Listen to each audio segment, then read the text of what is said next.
I'm Professor Dr. Xania Sofra. I have a doctorate in neuroscience, another doctorate in clinical psych from New York, first one from London, then from New York.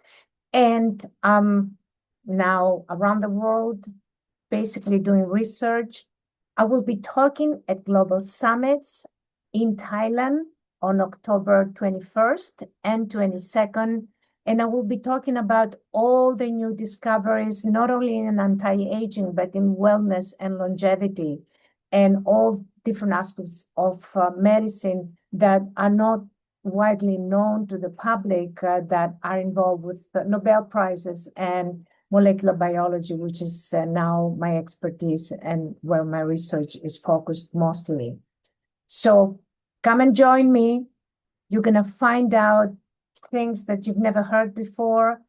Some of it is going to be part of the Nobel Prize. Of course, they're public, but new technology and new research, the way that we have produced it, that is going to be very interesting for you.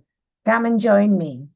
October 21st in Bangkok, Thailand, and October 22nd, 2025. See you there.